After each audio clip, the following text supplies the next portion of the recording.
All right, ready to dive deep. Today we're tackling Mark Manson's The Subtle Art of Not Giving a Feck. A great choice. And a bit of a, well, provocative title, right? But don't worry, it's not about becoming some uncaring jerk. Definitely not. It's more about, I think, being intentional with your energy, choosing your battles, as they say. Yeah, and what I find so interesting is how Manson kind of flips the script on typical self-help stuff. Like, he's not all about chasing happiness 24/7. Right. He actually embraces the messiness of life, the fact that we all have problems, you know? Totally. He starts off strong with this story about Charles Bukowski, the writer, Mhm. known for his, well, let's say, gritty style. Oh, yeah, Bukowski. Not exactly sunshine and rainbows. Nope. But he achieved some serious literary success. And yet, his tombstone, it reads, "Don't try." Wow. Talk about a paradox, right? I mean, we're always told to try harder, reach for the stars, all that. It's ingrained in us. Hmm. The Bukowski, he found his voice by, being himself, flaws and all, not trying to fit some perfect mold, and that really resonated with people. It makes you think about all the messages we get these days. Be more productive, get more followers, have more experiences. It's overwhelming. Absolutely. And it can lead to this feeling of never being enough, like Yeah. you're always falling short. Which brings us to what Manson calls the feedback loop from hell. Oh, that sounds fun. It's not. It's that spiral of negativity. Like, say you're anxious about a presentation at work. Ugh, yeah. I know that feeling. So you're anxious, Hey. right, but then you start getting anxious about being anxious. It just feeds on You're itself. trapped. The more you struggle, the worse it gets. Exactly. Yeah. And sometimes the hardest part is admitting that you're even in that loop. Like, we're Ooh. often conditioned to hide negative emotions. Right.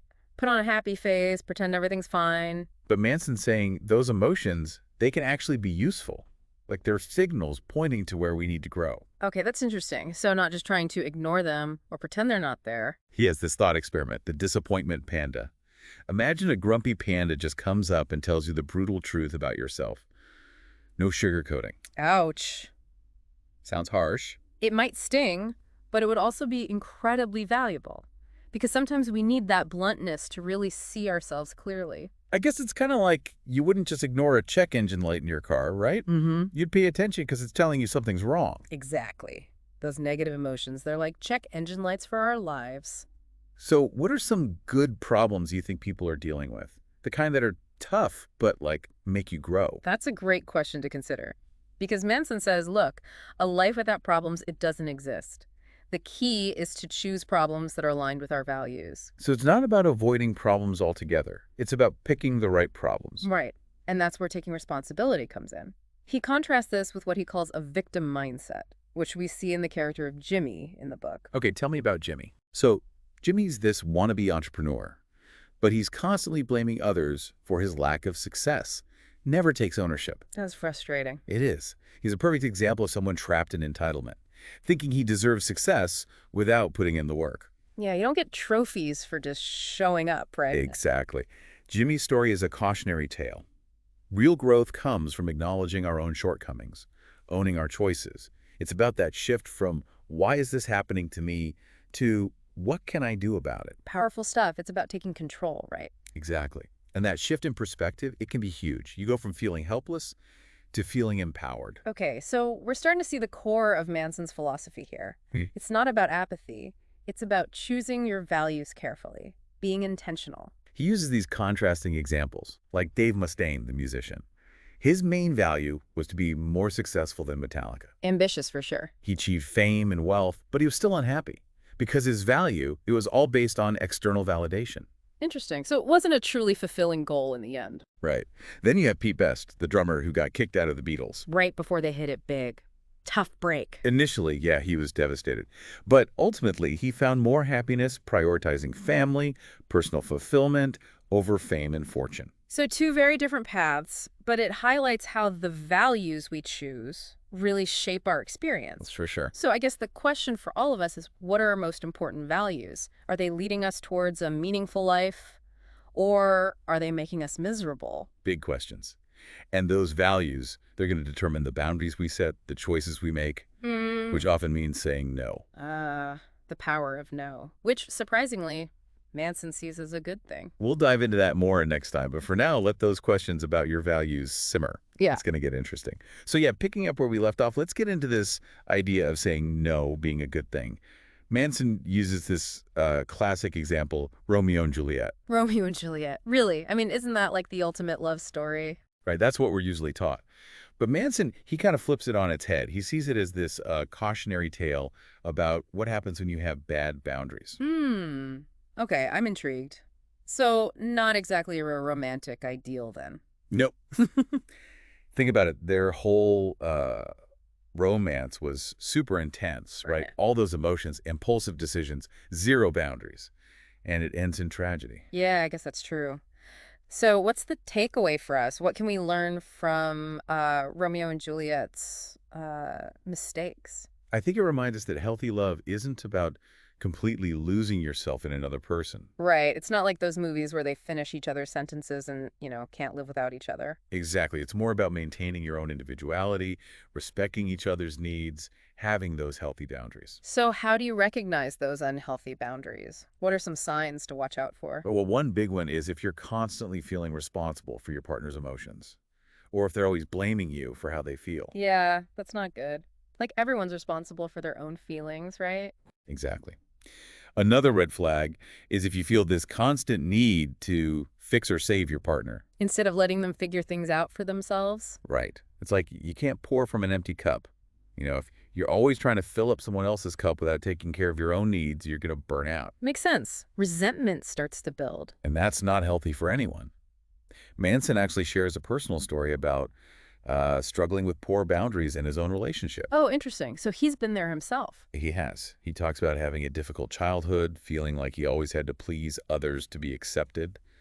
And that carried over into his adult relationships. That makes a lot of sense. Those early experiences can really shape how we relate to people. They can. But what's important here is he doesn't just play the victim, Yeah. right? He owns up to his part in it. Exactly. He recognizes how he was contributing to those unhealthy patterns. And that's the first step to changing them. Self-awareness is so key.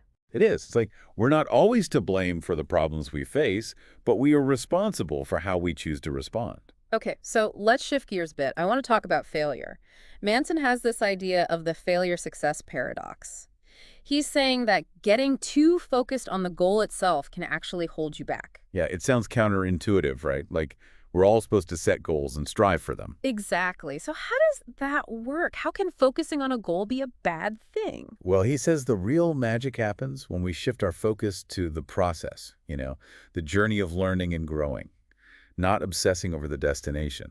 Interesting. It's more about enjoying the ride, I guess. He uses the example of Picasso, who was constantly experimenting, pushing those boundaries, even if it meant creating stuff that wasn't, commercially successful or whatever. Picasso was a genius, but yeah, not all his work was a hit. Right. But his willingness to fail, to keep exploring new ideas, that's ultimately what led to his most groundbreaking masterpieces. So it's not about avoiding failure, it's about reframing it, seeing it as part of the creative process. Exactly. And Manson, he has this do something principle. It's about overcoming those VCR questions. VCR questions. Okay, now I'm curious. What are those? Remember VCRs? Those things we used to use before, like streaming and DVDs. Oh, yeah, back in the day. Before my time, but I've seen pictures. Right, so these VCR questions, they're those questions that seem super complex, but the answer is actually simple. They just paralyze us with fear and inaction. Like what? You mean example? How do I quit my job? How do I start my own business? How do I ask that person out? We overthink them, analyze every possible outcome, and end up doing nothing. We get stuck. Exactly. Back in the day, if your VCR was acting up, you just, start pressing buttons, trying different things until it worked. Trial and error. So it's like, just take action, even if you don't feel 100% ready. Exactly. The momentum of action can often fuel that motivation.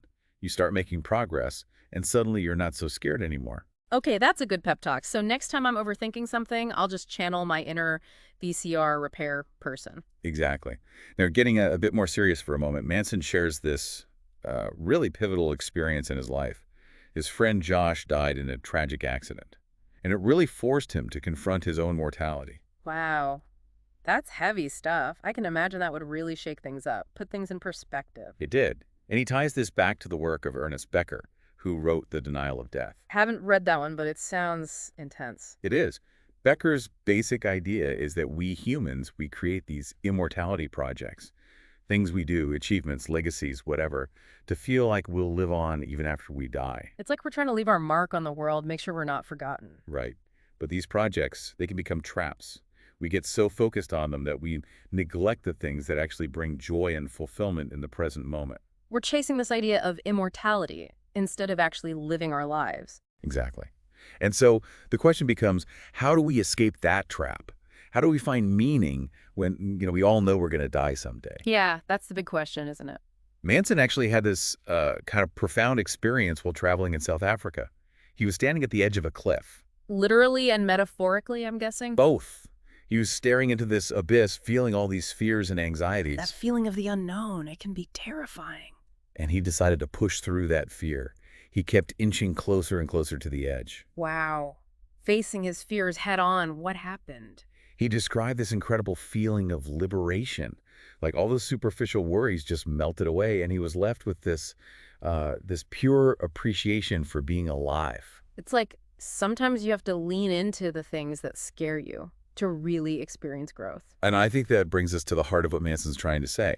The real art of not giving a feck isn't about being apathetic. It's about choosing your values and having the courage to live by them, even when it's tough. It's about accepting that life is going to be messy and unpredictable and finding a way to embrace it all. And that involves being willing to question your beliefs, being open to the possibility that you might be wrong. We all have those biases, those Yeah. blind spots, right? Totally. We tend to filter information through what we already believe, which can make it hard to see things from a different perspective. He uses that story about Meredith, right? The woman who developed a false memory. Exactly.